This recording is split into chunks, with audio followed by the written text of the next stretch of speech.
Today we're going to be learning about pumpkins. We're going to talk about how space is used and value is used in artwork, and then we're going to be using oil pastels.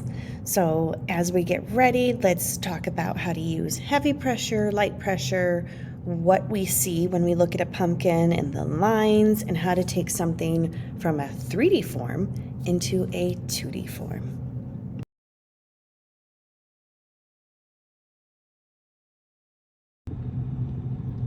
All right, so today we're going to be working on our pumpkins, and we're going to be talking about value. We're going to be using our oil pastels, as you can see here, and then we're also going to be using, heavy pressure and light pressure with the oil pastels in order to give this really cool piece of the pumpkins popping out, sort of a thing. So the first thing that I'm going to have us do is we're going to draw a stem. So when we go to do the stem, we need to have kind of figure where do we want it. I probably want it to be in this part of my pumpkin. I need a decent stem. So I'm going to do the top of my stem is going to be here, and I probably want the bottom part of my stem to get about here because I want the rest of it to be my pumpkin. So the nice thing about having a pencil to start with is we want to draw light until we get it right. So this is light enough that I can always erase it. Also make sure that once we get done with drawing our pumpkin, we'll write our name and teacher code on the back. I haven't quite done it yet, just in case if you feel, you need to flip it over and then you can write your name on the other part. All right, so for our stem, this is what I'm going to do. Where this part is, I'm going to draw myself an oval, because I want my stem to look three-dimensional, right? And then on this side, I'm going to just, kind of wobble it down and have it come out. And I'm going to stop just to the left of this part. Excellent. Now what I'm going to do is I am going to do like a rainbow line here. And then I'm going to do another rainbow line. And then another one. And you can see I'm kind of working my way back up. And I'm going to do a tiny little one here. Awesome. And then what I'm going to do is just draw a line coming down to connect. And that there is my stem. If I want to, I can try to have the lines, from these different areas come on up. And that just makes my stem look a little bit more realistic. It doesn't have to be perfect because it's a stem and stems have their own way. All right, so the next thing that we're going to do is we need to make our curves coming off of our pumpkin. So the first thing here is I have this spot, right? I'm going to not do a straight line down because then it looks flat. We want to make a pumpkin have a curve. So I'm going to curve it out just like this. Why don't you try doing that? So I have this fake little pumpkin here, kind of to show you like how the stems look. You've got the little curves here, and then you have here are these curves, right? So they look like they're going straight down, which they do on a three-dimensional object, but on a two-dimensional paper, we really want it to stand out and help us. So I've got this first one here, and then this other one, I'm just going to pop it out like this in a curve as well again. And I'm going to do the same thing here. I'm going to pop it out like that. So I'm going to work my way to the back. I'm going to curve it this way because we really want it to, see where we can see it pop through. All right, good. Now you'll notice that here these were going to the left and now these will be going to the right. So when you're working to the right side, you again want to kind of curve it to the direction that you would see on the pumpkin here. So I'll put this over here and I'm going to do another one. And here I do the same thing. I'm going to curve it off and finally do a nice big curve like this. So this is what you're going to be left with, a really zoomed in piece of a pumpkin. Once you're satisfied with this piece, and again, you can see I've got like a beautiful oops part here, we're going to be coloring that in. So I wouldn't worry about whether you like it or don't like it. We're going to cover it with an oil pastel. On the back, I want you to make sure you put your name and then you put your teacher code. So I'm doing TC, okay? Just to help remind you your teacher code. Great. Once you're done doing that, we don't need our pencil anymore, so we're going to put it away. And the first thing you'll see is I have my direction sheet in order to help us, is we're going to talk about blending with oil pastels. All right, so blending, I've got a paper for us. This is a paper that I got from the Art of Education, but it's a really neat, fun way to practice and play. So as we're doing this, we're just going to practice a couple, and we can always come back to this throughout the year when we do jump into scrumbling a little bit more and sgraffito. But for right now, we're going to practice on our blending and maybe a little bit of color mixing. So our first part of our project is going to have to do with an orange. And so on here, I can lightly push the orange, and you'll notice that this is really dirty. So what I recommend is we're going to have a piece of paper towel at our table to be able to wipe this clean. So this particular piece, what you can do is you can always take the paper towel and you can either wipe it like this to clean it off, or you can always just take it and just kind of wipe around, and you'll notice it's nice and clean now, as you can see, and then you've got the leftover here. So that's light pressure. Dark, heavy pressure is when you push it down and you don't see any of the white showing through. Color mixing is a little bit of what we're going to be doing today. So again, we're going to save this. You don't go ahead. We're going to save this for another project. And the other one that you're going to use is a red. So if I mix a little bit of the red on top of the orange, I get a reddish orange.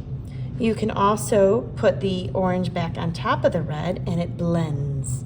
And that's what we're going to be working on in our piece today. We're going to be using our red, oranges, and yellows, which are nice warm colors. And that's just going to help us create a really neat effect of value. So it looks like the shadows that you see here are going to be more of the reddish tones. The orange is going to be more of the color of the pumpkin, and the yellow is going to be more of the shinier parts. And that's what's going to help make it stand out for us. All right. So now that we've practiced that, we're going to come back to our drawing. And the first thing we're going to do is we're going to take our orange and we're going to just outline all of our curves. So on here, you're going to make a nice, big, thick, use heavy pressure. So I'm pushing down nicely onto my pencil. Again, don't worry if you're seeing the pencil lines showing up, because that's where we're going to add our darkest tones to, okay? So just go through and on each of your lines, make a nice, thick orange line on both sides, and then even at that little bit of the top where it meets with your stem.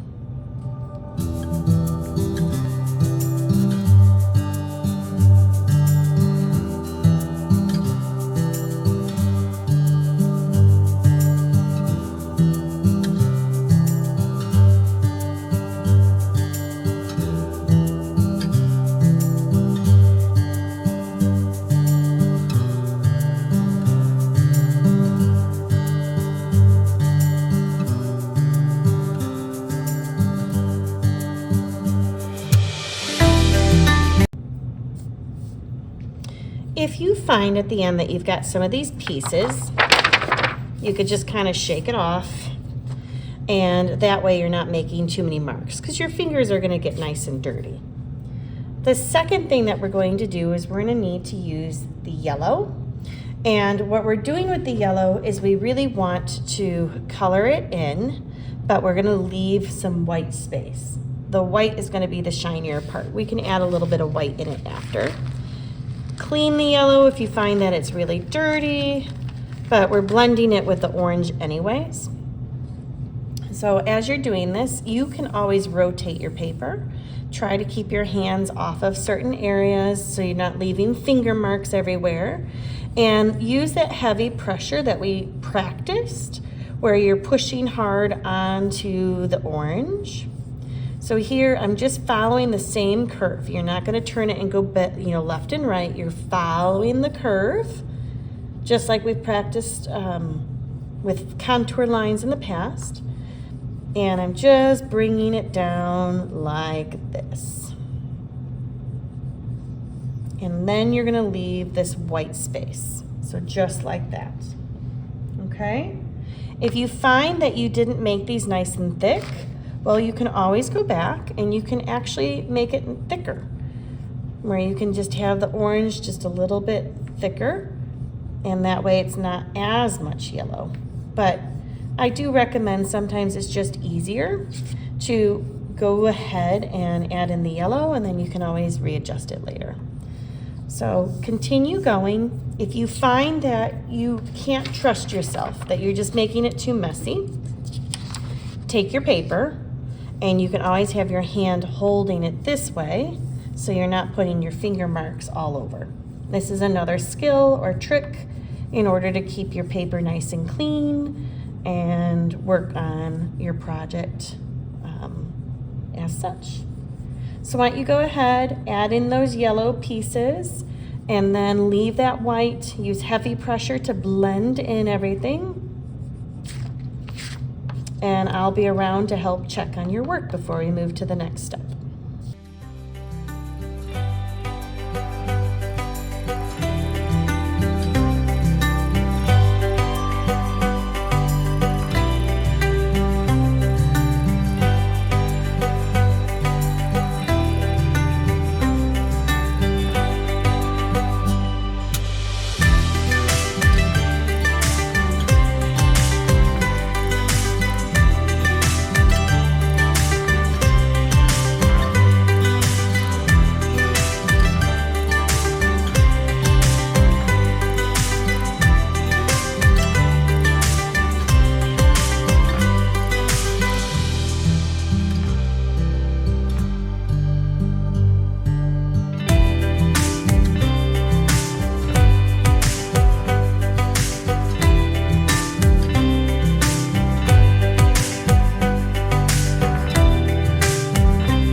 Okay, so now that you've got this part of your pumpkin done and you have the white showing, look back to see if you're happy with what you've got. Maybe you feel you've got too much white and you want to go back in and add in a little bit more yellow to thicken it up. Maybe you look and you go, ooh, I just want to add a little bit more orange here, and you just kind of make it a little bit more orange or blend it just a little bit. These are your calls, but having some of that white is really important. All right, so the next part that we're going to do is we're going to use our red, and you're going to use the heavy pressure, and all you're going to do is you're going to push it onto where your pencil lines are. See how that really stands out? It just gets it nice and dark. That's all that we're doing. We're going through and we're pushing nice and hard. Sometimes when you push, it breaks a little. That happens. It's what, it does.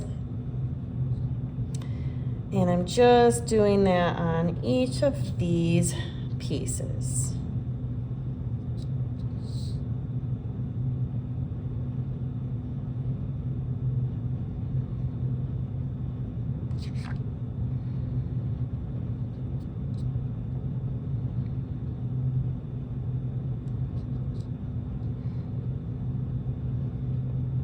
Okay, so now we've got that. Then there's another part where we're going to be using the brown. And this is where, if you really wanted to, you could add in a little bit of a brown where you just put it next to the red to add in some of that color. If you wanted to, you can blend it that way. Sometimes it works, for all of us where we like it, and sometimes we go, I really like the red the way it is. So it's up to you. You know, I just added a little bit on top of the red so it makes a reddish brown and just kind of blends it in nicer. Up to you.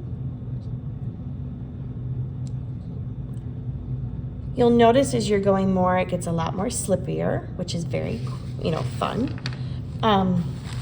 If you find you have all these little pieces, remember, kind of shake them out and they'll come off. You know, if your hands are clean, you can gently try to wipe them off, or you can use your fingers and you can actually blend that excess in, but try not to do too much where you're like this because you'll smear it. My fingers are still staying relatively clean. The last thing that we're going to do is use the brown, and you'll color in your stem. I recommend go heavy pressure for where you want the lines to be. Obviously show those stem lines that we worked really hard on doing.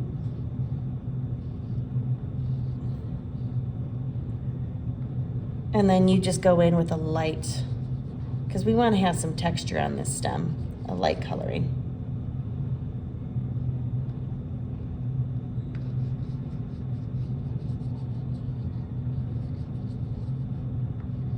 Like such. I'll also have a little bit of black, and the black you could go in, you can just add in some of those lines, make it stand out. A little bit too. Helps it just a smidge. Okay.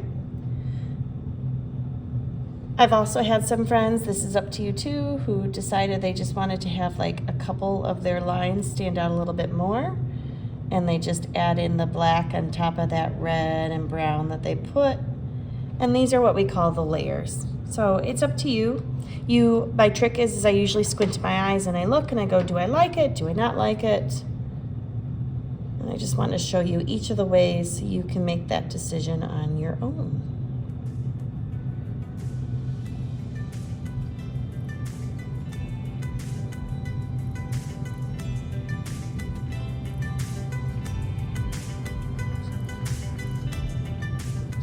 Remember, if you make a beautiful oops, you can always go back in and you can kind of recover it, blend it in a little bit more, and it just helps.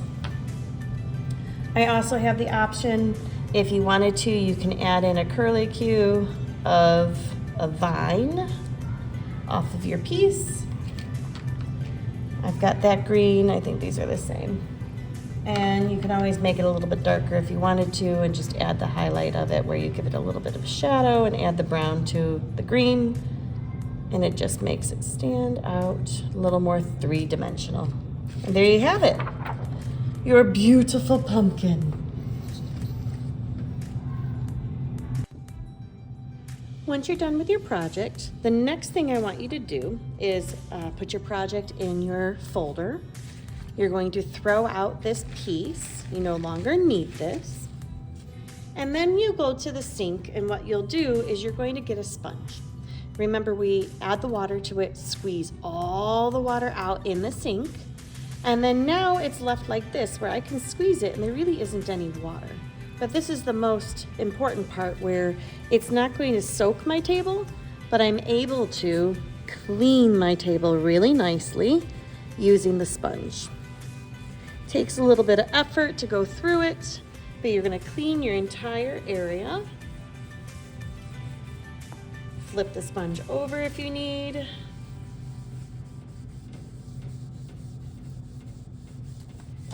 If you find that you need to go back and add a little bit more water and rinse out because you had a lot on your table, you can. But once you're done, then what you'll do is you'll take the rag that's up there and you just wipe the table nice and clean for it's dry. And there you have it. It's nice and clean. And then you may take out the rubric as well as the coloring page to finish up your project.